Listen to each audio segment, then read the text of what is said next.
Hello, everyone. Welcome to NinjaTalks. We are going to talk about exciting stuff, highlighting experiences, learning, and tips that helped experts become better. I'm your co host, And Ria. I'm your co host, Sneh. Welcome back to Ninja Talk. We have a very different discussion today, focused on higher studies, research, and much more. Miss Srishti Yadav is with us as our special guest. Hello, Srishti. Welcome to our show. We are honored to have you with us.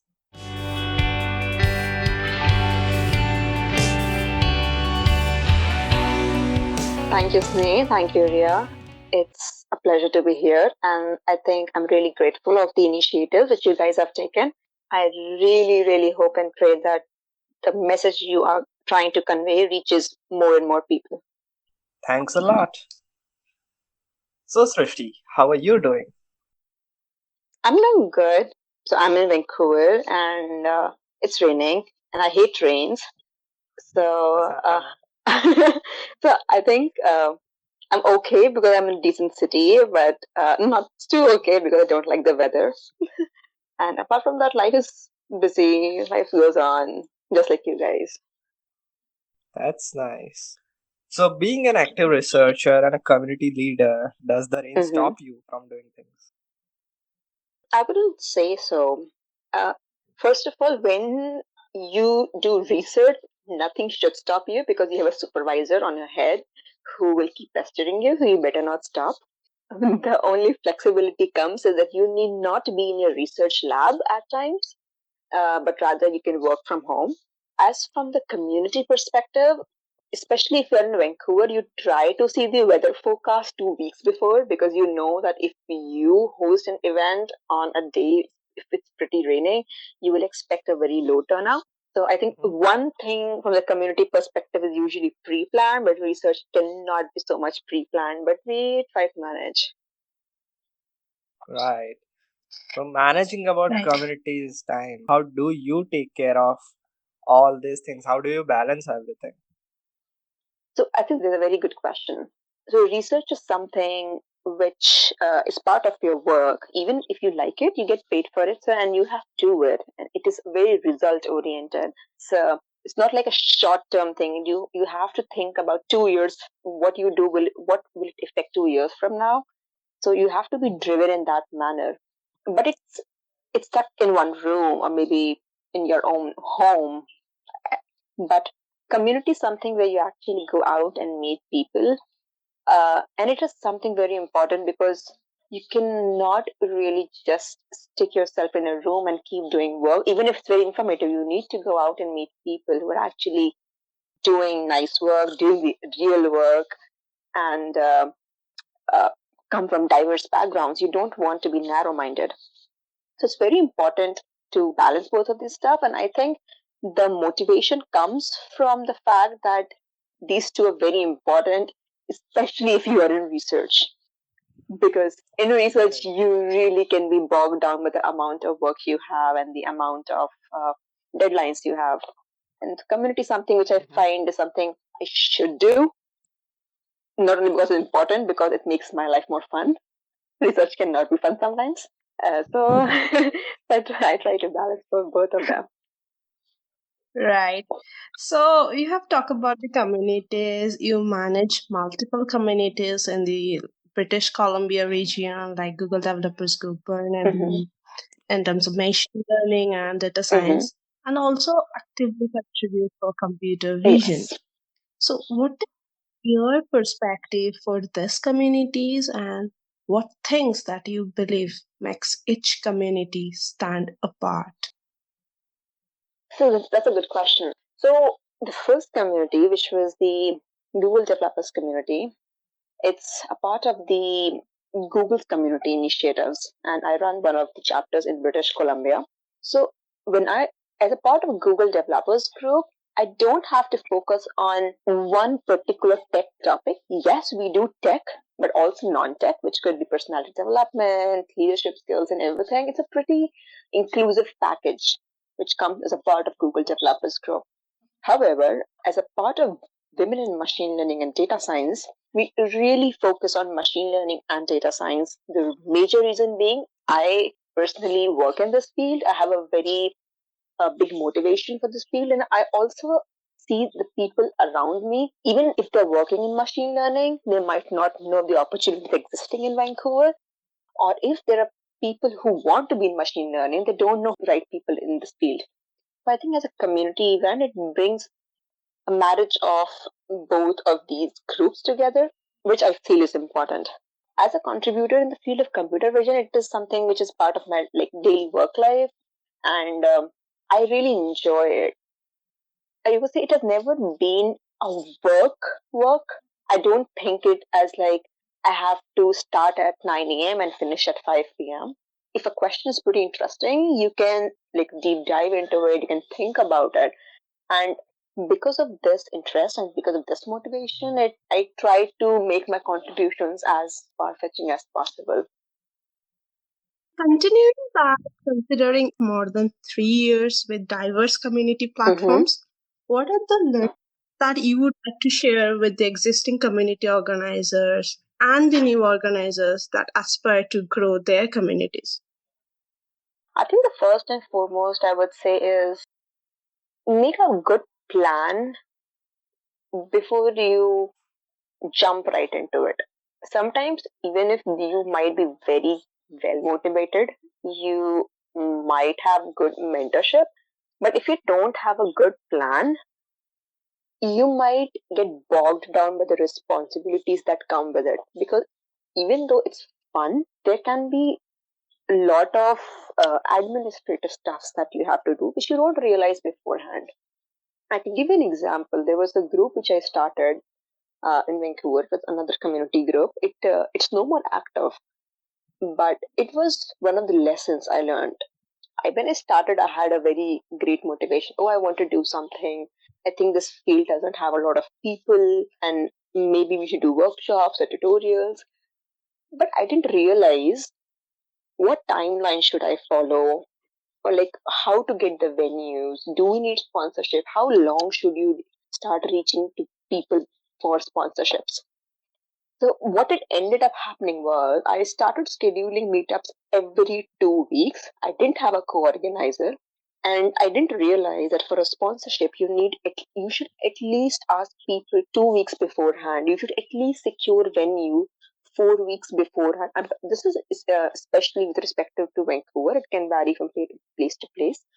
But in Vancouver, I came to know about these issues 2 months into. I already started the meetup, and I was getting very bogged down because I had to send messages on meetup. I had to keep track of who are coming, why people are dropping out. I didn't realize that only 30-40% of people turn up in free events, and I was investing a lot of things. I was like juggling between my school and my community work. So there are a lot of things that go behind organizing a community event. If you're really starting one, it would be very, very good to start with volunteering with some an existing group, because you get to know the process behind it. And once you know the process behind it, find a team. Even if it is one person who's as motivated as you, it will really divide the work. Just one single person can make you crazy. And if you're juggling other work, it can definitely make you crazy. The day when you're scheduling the meetup is also very important. For example, in Vancouver, we have a 5 day week culture. You don't do meetups on Friday. I did a lot of meetups on Friday, but I never realized that people want to go home after Friday because of weekend coming up. And I was not getting enough turnouts. Monday was not the ideal time because Monday is like Monday morning blues. And there's a lot of competition on Wednesdays and Thursdays. So if you're not planning it properly, it might not be, how should I say, it might not be disaster for the event, for the community group, but will definitely affect your mental health. So really, really give priority to yourself, your mental health, your willingness to work before anything else. Because if you stop liking what you're doing, your community will not survive. Right. This is super nice. Very insightful things that you have shared. So we came to know about you were the Secretary General for prestigious Model United Nations program. That's something really unique, and not a lot of people get to reach there or get that access. Mm-hmm. So can you please what the program is all about, and for this kind of situations or this kind of programs, how do you prepare? Okay, before I say anything, I would say I really appreciate the kind of homework you guys do.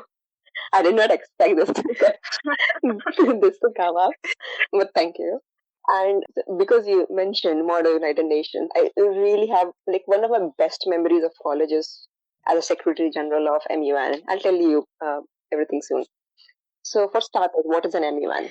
The Model United Nations is basically it tries to replicate the doings and the way United Nations handles its agendas and handles its assemblies, but in a very university level or a school level or a city level fashion. You don't have to have somebody at an international level, but it could be just you, and you basically debate and discuss on matters which are very well known and are very internationally debatable. For example, talk about arms and disarmaments. You can at international level you could talk about refugee issues which are happening in Myanmar and like other nations. So these are very sensitive topics.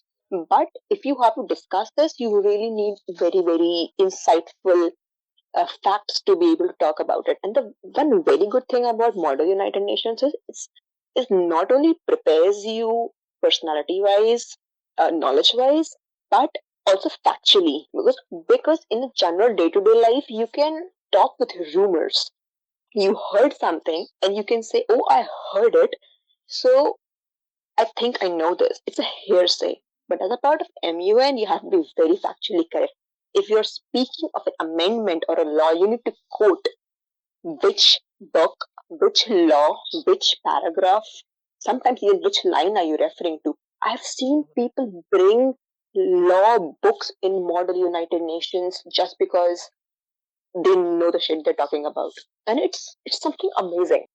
I would really recommend an MUN experience to every person.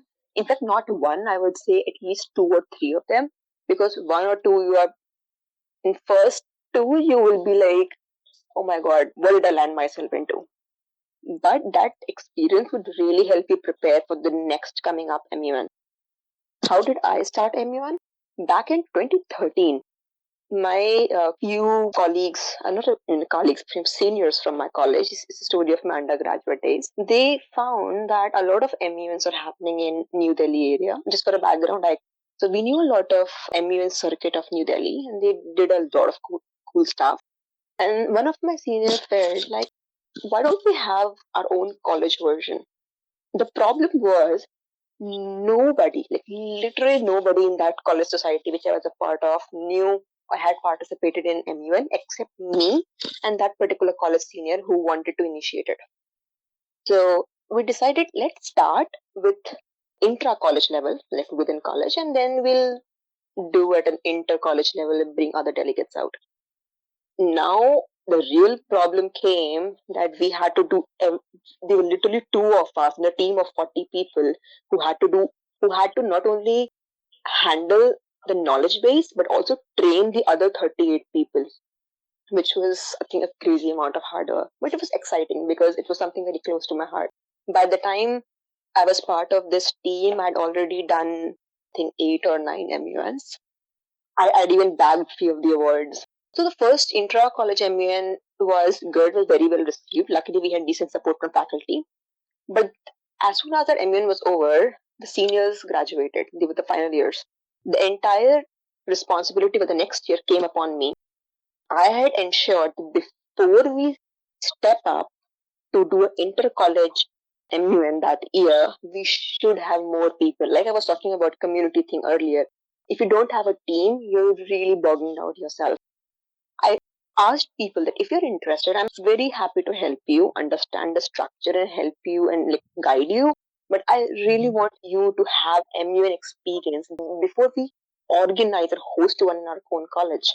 This encouraged a few of them, and I think 5 or 6 of them ended up actually having MUN experience, and they went to 3 or 4 of them, and they were doing great. By fourth of them, our college team bagged the third best delegate award at some college, and I was pretty impressed because they were doing great. And then came the inter-college MUN, and since I was the most senior person, I had most experience, I was assigned the Secretary General. This is where my role comes in.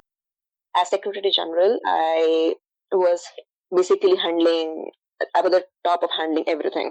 I had a very great team. I was absolutely blessed to have that great team. I had 5 or 6 people who were very well experienced that 1 year before. And now, even the others were not very well, how should I say, did not participate well, but they did either visit them or they had a one intra college MUN experience. So basically, everybody in the team now knew what an MUN is, how it is done, and everything. It was the first event hosting an MUN at a big level. We tried like our best. I had an amazing team. And the best part was we brought people from all over India, from Rajasthan, we had people from Odisha, we had people from Calcutta, we had somebody from Gujarat, we had people from all over India for a first inter-college MUN. And we had 2 agendas. We had one General Assembly and we had crisis, I think refugee based. It was very well received. We had great cheers and everybody. I can keep talking about it because I have very fond memories of it. But what I want to especially tell that how initiative shapes the future. After I did inter-college MUN as Secretary General and I graduated, I hoped that, okay, maybe the other juniors whom I had passed on the baton to would continue it. And I was absolutely amazed by the amount of work they have done. Like, I'm sheerly impressed. These guys have taken the initiative to such a big scale that the director of the university himself provided the biggest hall of our university, especially for AMEN, because he knew that what scale this is. He himself invited some big political person to be the chief guest of the award ceremony.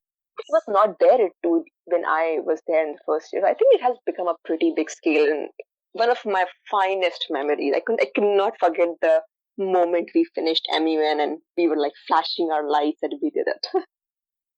That's just amazing. What a beautiful story. Probably you can help with here is how should someone actually prepare for such things? Go ahead and be the part of this.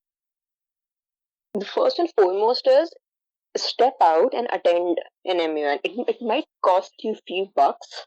I really, really want to emphasize on this fact before I talk about it that if you think it is not very financially suitable for you to be able to actually participate as delegates in MUN is not the only thing that is going to shape your future. And you can take my word on it. As student, I was there. Some of the MUNs are really expensive, and I won't recommend just dropping your money thinking that okay, I need to do this, I need to put it on my resume, it's going to make the biggest difference in my life. No, you can do a lot of things in your life even without MUN. So if you're not financially strong enough, please, it is not a compulsion. But if you can afford it, do at least once or twice a year for the sake of experience, for the sake of seeing how other people are prepared. You will be really scared when you see a lot of preparations done by the people in your first 2 MUN. And a lot of those people would actually be law students. So they're actually studying it. It is part of their practice to become a lawyer. So don't get feared, but start with attending. Even if you're listening, it's completely okay. When you go to your third MUN, you'll be more confident in terms of a knowledge base because you'll understand what kind of questions and what kind of knowledge may be required. At least in my experience, when I went to my third MUN, I did not beat the best MUN. That was not the point. But I knew what I had to study. I knew what points I might speak. So if you're attending as an MUN as a delegate, write down the points in a piece of paper which you think are important. I remember a very funny incident. I think it was Philippines. Yes, I was representing Philippines, and I don't remember the topic of the council, but Philippines had a lot to do with Costa Rica on that topic. And there were a lot of other countries I had to do with, but I did not know how much could I do in the event. I just prepared about Costa Rica and nothing else. It was funny because my every question was about Costa Rica, and my every chit being passed to the cheers was about Costa Rica. In the lunch, the Costa Rica said, "Why are you bashing me?" And I told I don't know anything else. It was funny, but it's okay. Somebody noticed you. In the long run, don't push yourself too hard for Amiens. They're a great thing, but I also think there are crazy tags in India, which I have seen. I've seen a lot of people in Amiens circuit being crazy about it. Don't be like that. Our life goals are much bigger and they should be much broader. Yes, I Yes, can. exactly. Take it as something which is important, but that should not be your end goal for college. Right. I hope this insight will be great for the college students. Globally, the buzz is all about the International Women's Day. Mm-hmm. And our audience is very much curious to know how activities, preparation, or celebration takes place in your region. And how do you and the other diverse leaders execute things for this particular event? I think that's a very good timing to ask this question because the messages were sent out today morning itself. Pretty good timing. For International Women's Day, I think it's a very nice initiative. Few months ago, so again, the same point comes planning. You should plan and you should have a team. 3 months before, I was reached out by one of my friends who is one of the organizers of Our Ladies. We have in Vancouver, we have five ladies, Our Ladies, like women in machine and data science, women tech makers, and women in social good, women in data, and just you can just go on and on. There's a lot of women in tech groups here. So one of the girls reached out to me and said, Srishti, we're planning a data jam, like a hackathon based on data for Vancouver. Would you be interested? I said, that definitely sounds good. So we knew each other pretty well. She was good friends with one of the people from Fire Ladies and asked her, would you be interested? Her name is Megan. And she was like, absolutely. And slowly and the circle started connecting, and there were almost like 6 or 7 people from one of the biggest tech communities of Vancouver.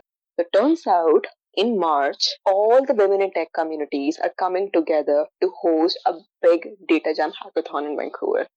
Like our ladies, Par Lady, women tech makers, women GL, women data science, women good.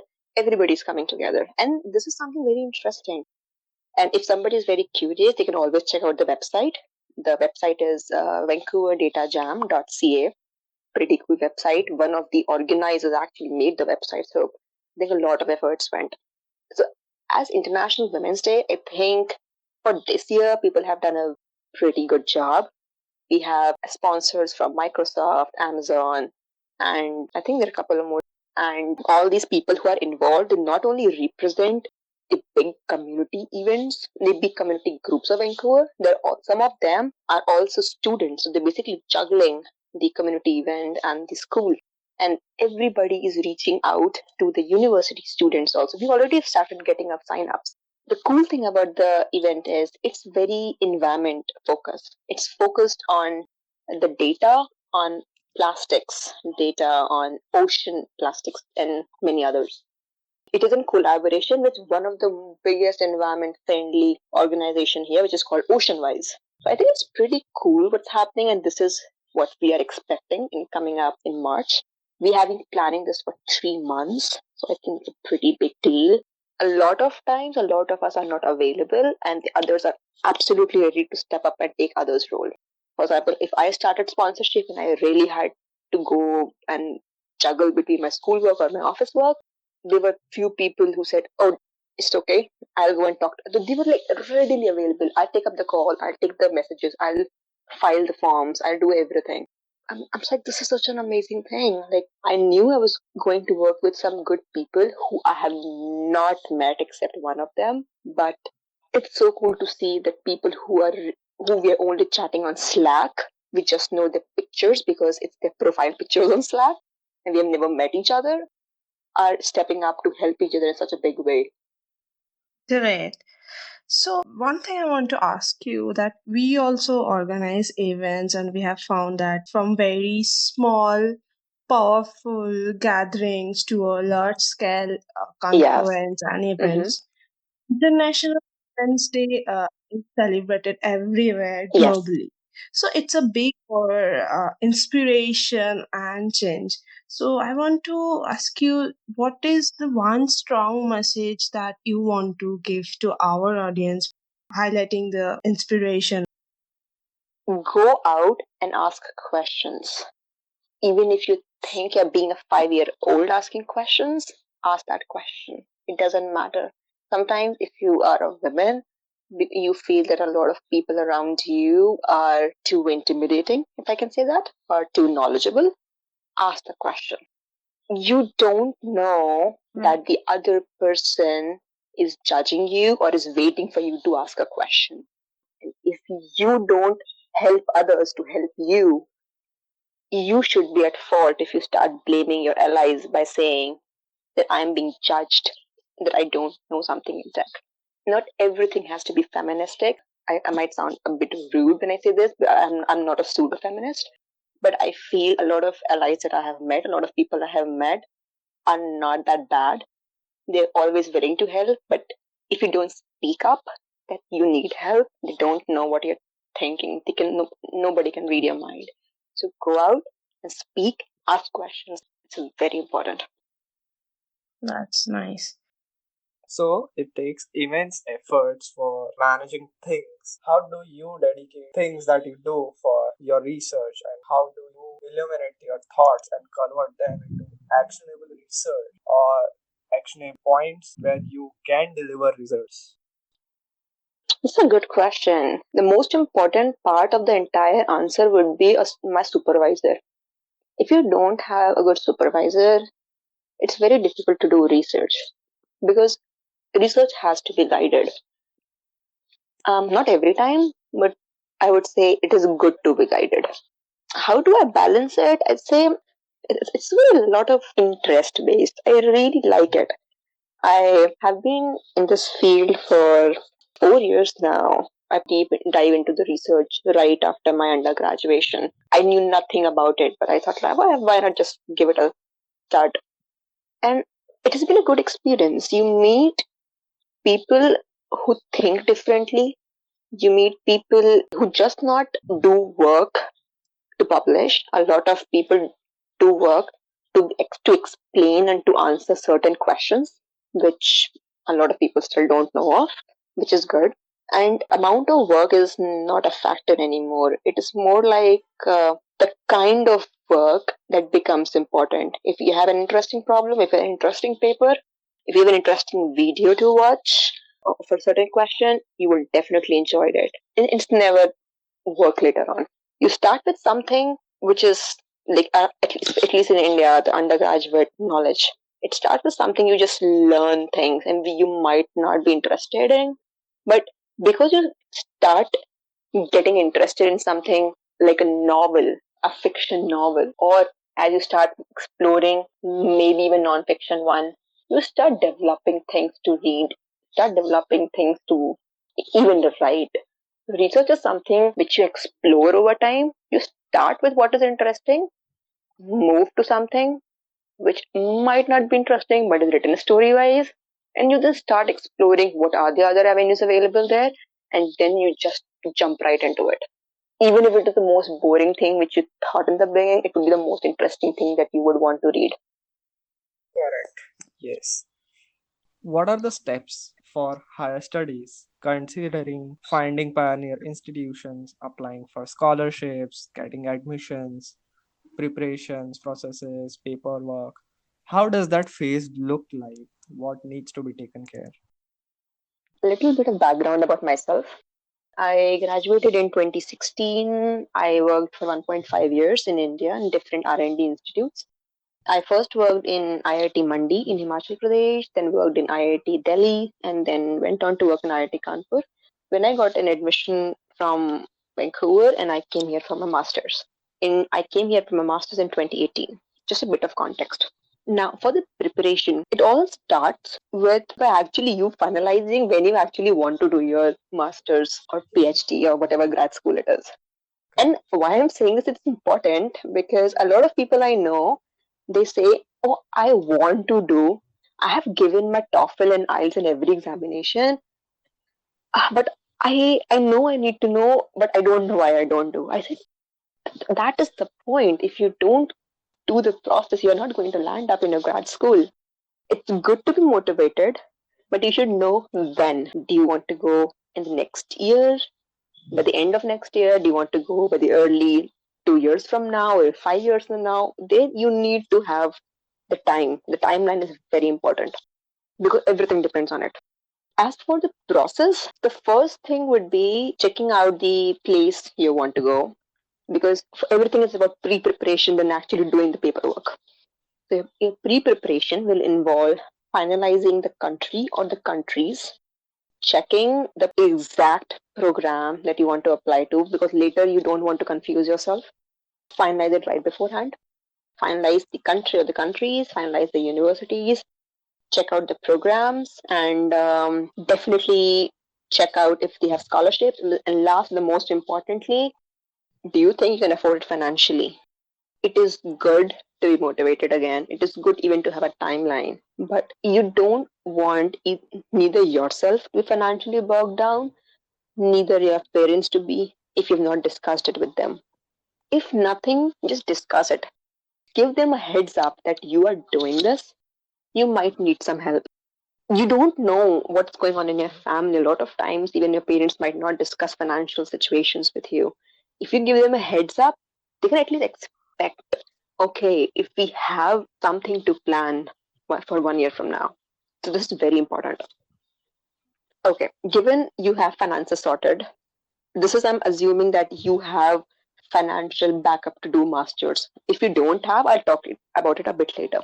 If you have financial backup, if you have everything else like country and program and universities, before actually starting applying to them, I would really recommend reaching out to few alumni or current students of those programs of those universities in those countries on LinkedIn.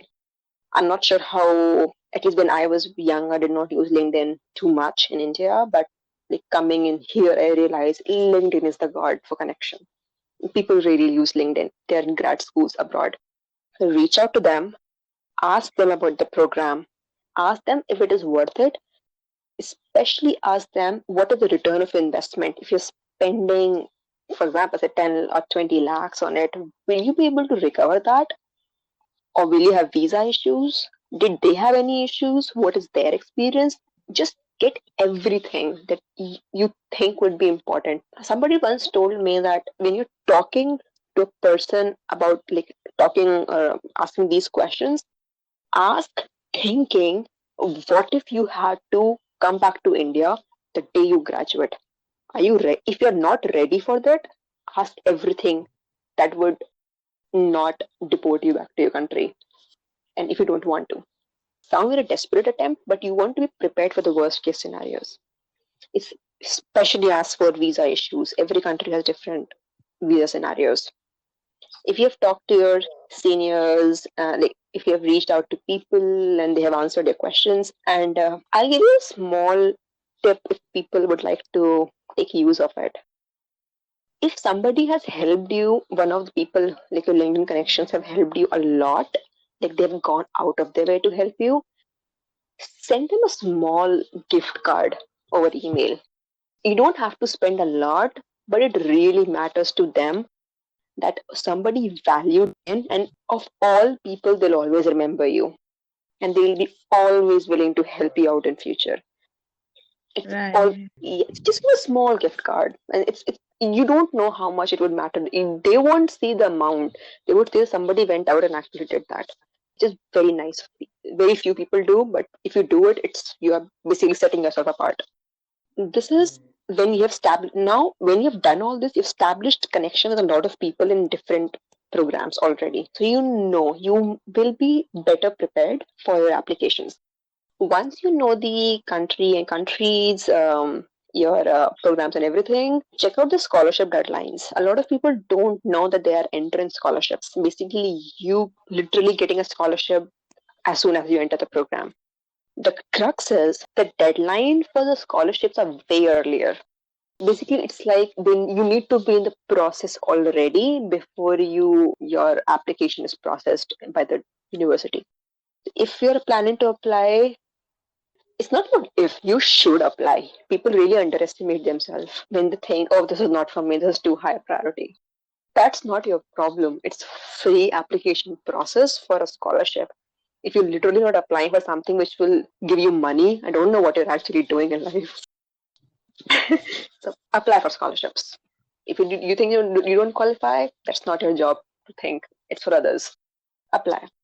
Once you've Right. done, done scholarships, now comes the main process. You need to get your statement of purpose, your letter of recommendations, and your English proficiency exams ready. If you're applying for direct PhD after bachelor's, you might not need a English proficiency examination. A lot of universities say if you have your past 12 years of education in English, you don't need to provide an English proficiency examination. Do check for that. You don't have to waste money on IELTS and TOEFL if your university don't need one. Also, if you're going to Canada, it does not need GRE. It only need IELTS. Don't waste your money on GRE. If you're going to US, yes, you need GRE. Yes, you need TOEFL or IELTS. GRE is a separate exam, and IELTS and TOEFL. So IELTS or TOEFL, it will never be both of them. Don't waste money on both of them. This is English proficiency exam. GRE is something more analytical. It has more, like, it's a higher level of vocabulary, higher level of English. It has even mathematics and analytical questions. It's a bit tougher. So if you plan to apply for grad school and you have to give your GRE examination, I would recommend start preparing for GRE earlier. IELTS and TOEFL may not be that difficult, but GRE would definitely be. And give yourself at least 3 months space to prepare. 3 months is the minimum, I would say. You give yourself 3 months space for GRE. If you get less than 320 marks out of 340, I'm assuming it is still 340. Less than 320 might get a bit, it might filter you out a bit when you're applying because a lot of people have scores above 320. So 320 to 340 is a decent score. 330 to 340 is a pretty good score. But you really need to prepare yourself for that. What people think is, do they need to do coaching? Do they need to have a tutor?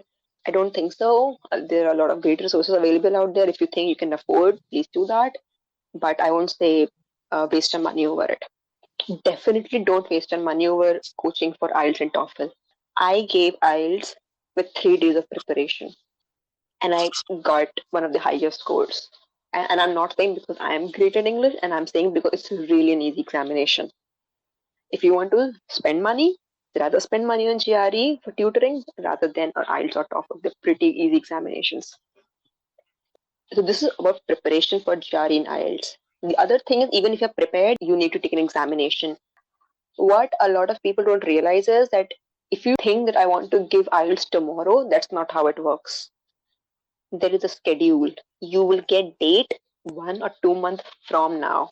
So you need to prepare for that. You need to actually schedule the date even 1 or 2 months from now. So if you're planning to apply in September, you need to have, not, there's no deadline in September. I mean, if you apply in December, you need to have your results at least by October, just for the sheer confidence of yourself that okay, you have the results. So apply in June or July. A lot of people I know always apply for IELTS or GRE in June or July because they don't want to take the headache of preparation in the last moment of their application. Once you're done, GRE and IELTS, and you've given the examination, you usually get scored within 15 days of giving examination. That's not a big deal. A lot of people, what they don't realize is they go and get GRE, they give the exams, and when they've finished the exams, they realize that they can actually send their GRE marks for free to 5 universities. But the problem is they have to do it then and there when they're finishing the exam. Now, if you don't have university name in your mind, if you don't know the codes in your mind, you really don't know where you can use this facility for free, because after this you actually will pay to send GRE scores. But you can send 5 for free, but it has to be the very same day, the very last step of your GRE exam. Use that opportunity. If you're applying for 7 universities, or if you're planning to apply for 7 universities, you can just send 5 of them free because GRE allows you to do so. I don't think IELTS allows you to do so, but GRE does.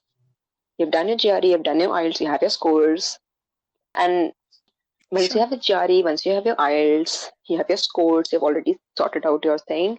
Next will be letter of recommendations. If you are working in industry, it would be good to have an industrial recommendation. It is said it is good to have a good balance of academic references plus industrial references. You can just reach out to some professor who you think you might have a good repo to ask for reference. Here, I would say I would really recommend choosing a professor who is more proactive over emails because they will need to submit the letter of recommendation. It is they who will need to submit, not you. You will just send them a link during your application. If they are not very email friendly, if they don't have a lot of access or they don't do things on a regular basis, they might miss a lot of deadlines. So you might need to be careful for the people you're asking the letter of recommendations. Fix the Right. people, finalize the people who you want to talk to, or who you want to have LOR from, and go and meet those people. Just don't ask them over email. You're asking somebody to actually help you get into grad school. Even if it takes 2 hours to go and meet them in person, who you have not met for 2 years, it's fine. Just drop down ego for 2 minutes and meet the person because they're going to help you in future. Go and meet them, tell Right. them what are your plans. Sometimes they actually give you a lot of information about a lot of things which you don't know. There was one time when I went to a professor and he was one of my HOD and I had a very good rapport with him. When I went to meet him, he literally said, "Do one thing. I have my computer right next to me. Can you just write down a letter of reference that you want me to give to you?" He literally said that sit down, write it what you want me to give it to you. I can just proofread it if there are any spelling errors and just give me your email ID so that I can bookmark it whenever it's a priority email for me. And which is very nice of him. If I talked over email, a lot of things could not be talked about it. Right. Also, That's very it's important. very important. Also, be careful while collecting references. Don't have backup options. A lot of times, you don't know what emergency might land. If you're thinking an application needs 3 references and you only have 3 people signed up for, that might not be a good idea. Have at least 5 people in mind so that if one of them is not available, you have the other two.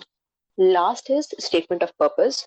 Sometimes it is also called letter of motivation. They both are basically same names. Every university prefers everything else. So, letter of motivation or statement of purpose is basically a document which is very important because you might think it's a piece of paper and you have written a few paragraphs, but people actually read it. So, it is important where you actually write why do you want to do a grad program? What do you bring into the grad program if you have any experience?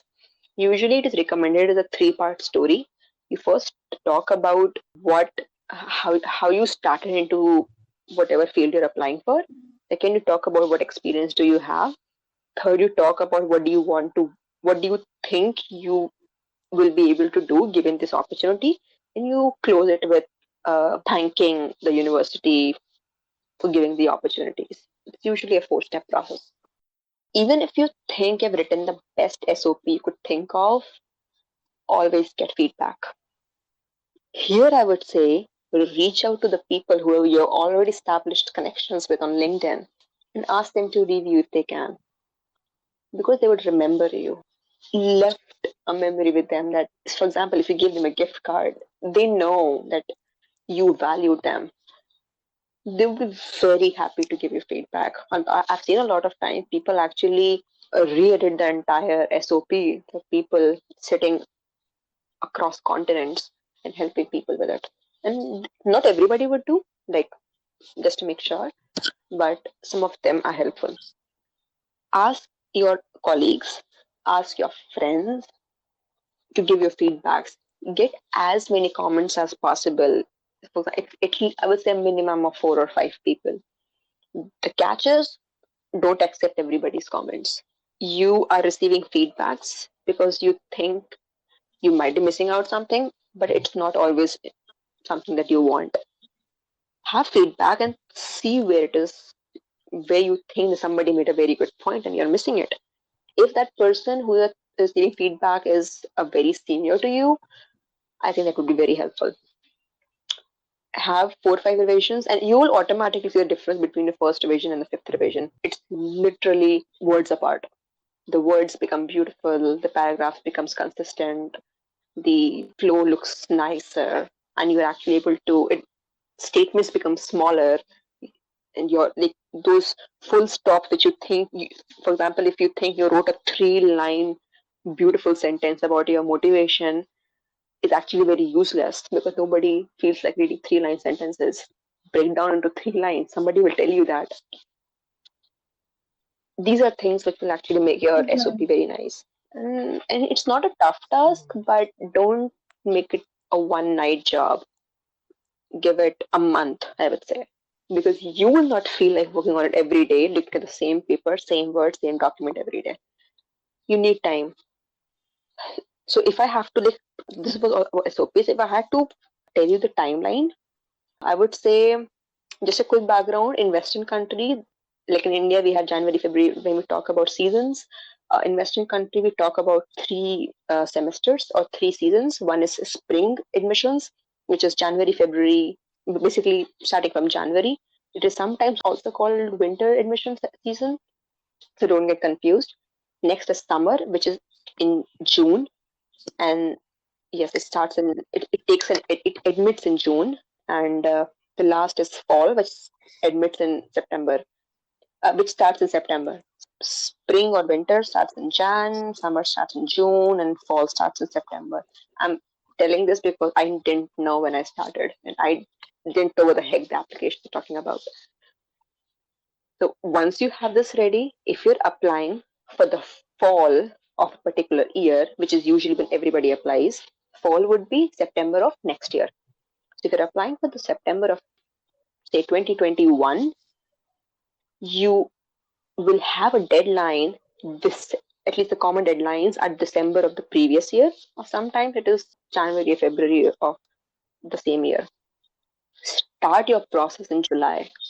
I really would recommend that. Start a process in July if you don't want to take a lot of headache. You should start with giving a GRE or IELTS, whichever is required. Once that is done, have your scores, get your recommendations set, meet people, know who is ready to give you, who is actually good enough to give you.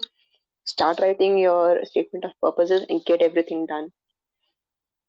And try to wrap up like all this paperwork by October.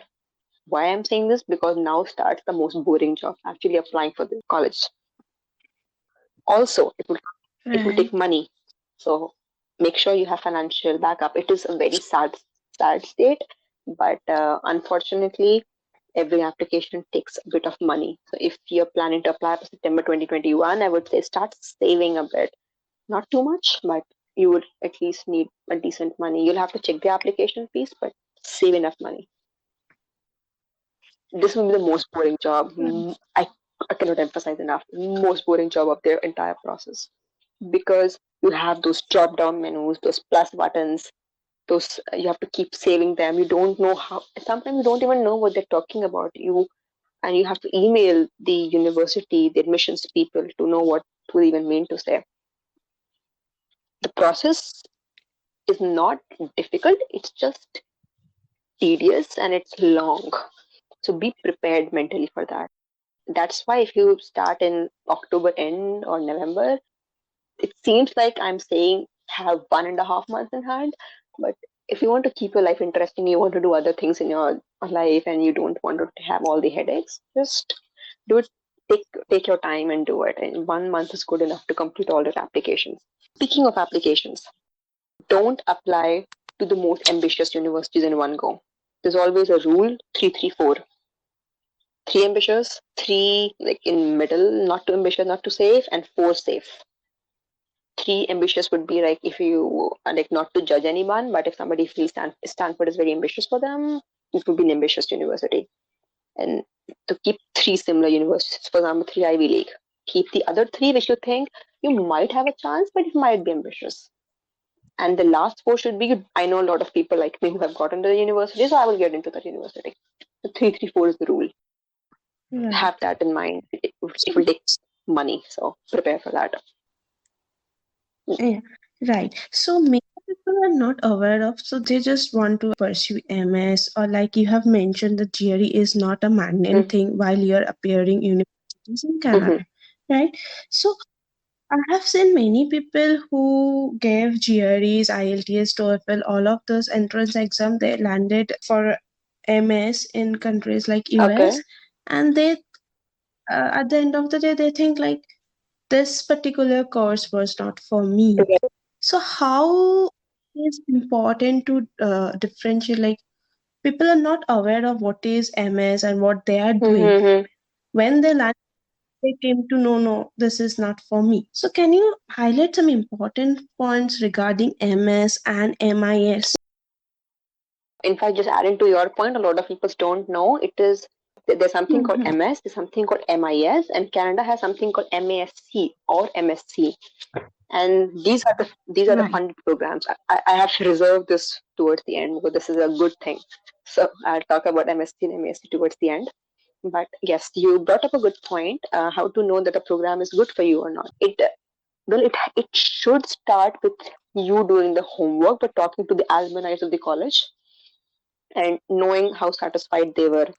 The thumb rule is never go for a program where you are the first batch or the second batch, because even people are still learning how to get the batch started, because a lot of time very fancy programs come up like masters in something particular data science, but if it's the first batch, you might be one of the experiments. It is not always the case. If it's a very big university, a renowned university, they definitely put a lot of planning. But one of the faculties told me this thing, so I can just say this. Take care of that. Secondly, location of the university for doing an MS will matter a lot instead of the name. I would say, for example, you are studying in a university which is in New York, might not be the biggest name out there, but you are studying in some of the university. I cannot give out a specific name. I don't want to offend a lot of people, but there might be universities which might be big names but are literally in suburban areas. And there are a lot of universities in Europe which are pretty in suburban areas actually. So even if you're working in the biggest named university in a place where you think you might have difficulty in tech job and you think you're not the most confident person out there, it might not be the best choice for you. Go for a place, if you're at least assuming that you don't think you might be the most confident person out there, if even if you're getting a decent university one of the tech hub of a place, go for it because you'll definitely get a job. See, this really a lot of people, like I speak from Canada, when they're studying universities around Toronto, everybody gets a job because Toronto is one of the biggest tech hubs of Canada. It won't matter whether you're coming from Right. which university in a remote place of Canada. It will eventually come to Toronto for your job interviews, and it's easier for you to commute because you're literally in Ontario. Toronto is in Ontario, so that's easier. So from the MS perspective, do talk to the alumni for what was the return of investment. Talk to the current students as to what do they think is good about or bad about the program, and look at the location of the university. Location of the university is something which will matter you the most when you graduate. Getting a quick job will be easier if you know the company is like 30 minutes. All the companies are 30 minutes or 1 hour from your place. So these things will really matter a lot in your long run. For the choice of interest, I think it's like I cannot tell this. If you have some interest in a particular program, that is how you can choose it. Usually, if you have some prior experience in the field, it's a good thing. If you have worked in that field, it's usually an add-on. It might help you get a job, but that's not like a rule of thumb. Maybe you have done. I know people who have done full stack work in Canada, and they wanted to do computer vision here, and they got masters in University of Victoria, and I think they're happy. It's okay. You just need to be convincing enough in your statement of purpose that why do you want to get that program? Nice. Thank you for your inputs, No Srishti. problem. It will help. lot of students who are actually planning to pursue their masters and When you're talking about MS and MIS, they're usually coursework programs. So you pay for them, right? You either you have finances or you take a loan, you get a student loan, and there you go there and pay a fees. I wanted to specifically mention the program in Canada, which I'm a part of, and I don't think a lot of people know about it. I knew none about it when I started. The program is called Master of Applied Science, and some university it is called Master of Science, MSc and MASc. So we don't have in Mhm. Canada we don't have MS at all. It is only a US and Europe culture. In Canada you have MSc, MASc, and specializations like Masters in Data Science or Masters in AI or Masters in Big Data. You don't have. I have not seen people specifically have MS in engineering or computer science. What is good about MSc and MASc is that they are funded programs. The catch is you have to find a supervisor because they're research program. So as the name suggests, Master of Science and Master of Applied Science is a very research oriented program. You apply the same process as you have done as you do all the other programs. But in this case, while you'll be applying for these programs, you have to specifically mention the kind of supervisor, not the kind, basically the preference of the supervisor you would want to work with, and what is your research interest. It will be good if you have prior background in that field you're trying to get into research, because your supervisor is going to fund you through their grants. So they want to know that, okay, you don't have to learn everything from scratch here, you know something. Also, I have seen a lot of people think that if you have research experience, then only you can get these research programs in abroad. It is not true. Yeah. I come from a research background, but I have friends who don't, who literally have done job like industry work in, for example, I know a few people who have done industry work in databases in India, and they're actually doing master of applied science in database in Canada. Research is not important. It if you have, it is good, it's an add-on. If you don't have, your industry will also matter. You might have to you might have some competition with the people who are applying with research background, but it is everything is in the supervisor. You don't know what the supervisor likes in your statement of purpose. So do give importance to statement of purpose. It's not just one piece of paper, people actually read it. I've seen people read it, so I can tell you that. Does research fund you enough? No, and yes. It depends a lot on the supervisor, but every Master of Applied Science or MS or MSc or MASc programs have something called teaching assistant programs. All of these, so basically, you get to take labs or grade copies and stuff like this. You basically are assistants to the teachers, and you get paid for it by the university. They're part of your contract. You are getting admission into the program because you will be paid for the teaching position, and you'll be also paid by the supervisor for the your research purpose, depending either both of them or one of them, whatever be your contract says. But it is enough to fund your education, you fund your rent, fund your food, living, tuition fees, etc. And tuition fees for research programs is very less as compared to the coursework program. So a lot of people really don't realize it. They see, oh, masters in program, it has fees of like thousands and thousands of dollars per semester, but research programs work per also work per semester, but they have very less fees. Like literally, this is nothing as compared to all other programs. So if people are applying for masters, go for US, go for Europe, Australia, whatever you prefer. But if you're applying for Canada, don't only focus for the coursework programs. If you think your finances are stopping you, at least I really wanted a funded program. I don't think I could have afforded a course program. Give a shot to the research program. Write emails to the supervisor you would want to work with, or if you are really a good planner, start start making a connection with him months before you actually apply, so that he knows that you've applied. It will be good for him. One trick that I have seen people use is after I came here was people actually contact the research students of a supervisor and say, what is the situation of your lab? I just want to know the work you do. Do you think the supervisor is willing to hire? So they do the background, but talking to the researchers, the PhD and the master student of that lab. Because if a supervisor might be busy, but students are usually very helpful. They really want to talk to people and answer questions. And they email them, and people actually reply. And some of the people actually just pass on your resume to the supervisor directly, because supervisor would definitely look at the email of their student. So it is something which I learned when I came here, and I didn't know that. I hope it might be useful to others. That's amazing. Hmm. So, moving forward to the final question of the day, Hmm. considering your experience, which is very diverse, insightful, I don't have any words to express, but we are just speechless. And yes, considering all of this, what is something that changed your perspective for career and education? And what are your takeaways that you'd like to share based on the journey you have? Self learning and empathy. These two things I really learned over time. My journey has been a lot me exploring the next thing that can happen.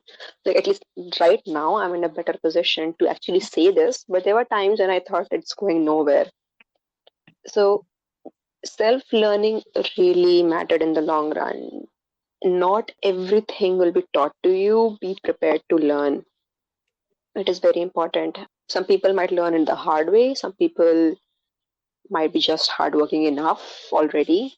But either ways, you should be prepared for self learning, especially if you go out in the world. If you plan to go out in the Western world, like where I am, you can't imagine the things which you think are so small, but you never thought you should learn. I give a very small example. Everybody cooks. I, I used to cook with my friends, but I wasn't the best chef, I would say. But when I came to Canada and I brought few of those cereals, the dals, I was so confused because the colors of them, because everybody needs different whistles. And I don't know. I mean, I know I can cook them, but I don't know what whistles it takes. Some takes one, some takes three. And it sounds like a very small thing, but I have to eat that food to survive here. And these are things which I learned over time, because in India, I don't mean to say that it's a bad upbringing, but people should be definitely taught to be independent at a very early age in life. A lot of our culture, a lot of our environment is you are very dependent on a lot of things. You have everything ready made for you.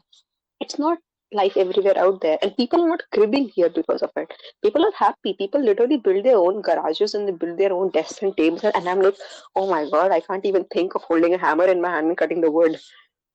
So they do it, and they, because it is part of their life, they have been doing it, they've been learning it, they've been taught to do it, and it is very basic thing. They can survive in the worst scenarios. So just learn. If you think that it is, you don't know it, and you should ask somebody to teach you. Just go on YouTube. Everything's there on YouTube. People have painted house here by learning it from YouTube. Can you imagine? They do, but they do. Everything is on YouTube. Second is empathy. How much you succeed in life, how much you earn in life. If somebody is asking help from you, be empathetic. You don't know their story, you don't know their journey. Maybe they had nobody else to ask. And I can say this from personal experience. I had people reach out to me. For me, I was just helping just another person, like I did maybe a friend of mine. But for them, it made a difference because they were not able to ask other people. So be empathetic throughout your life. It's good to be competitive, it is good to be very professional, but remember to be empathetic. You'll make friends, you'll have mentorships, you'll get to mentor people just because they'll find you approachable. Don't make yourself available, so much available out there that you're taken advantage of. That is not what I meant. But you should give out that feeling that I'm not going to discourage you, I'm not going to insult you, I'm not going to slander you if you ask me for help or a question. a lot of things that happen. If I'm here, it's because a lot of empathetic people out there, and I think I will always remember them. And a lot of, and if you are, they'll always remember you. So self-learning and empathy will be very. I think it's very important and has helped a lot in my career journey. Like a degree, I don't. It's just a paper I'll get by the end of the day. But the people who have spoken kindly to me have helped me here. That's important. We definitely believe that your experience and insights do stand out, and the things that you've shared, they'll really inspire people. They've inspired us. They inspire our audience, and we really wish you the best for your upcoming endeavors. And we look forward to catch up with you very soon again on our show. So thanks a lot for being with us. Thank you. Thank you. It was very nice being here. Thank you, Ria. Thank you, Sneh.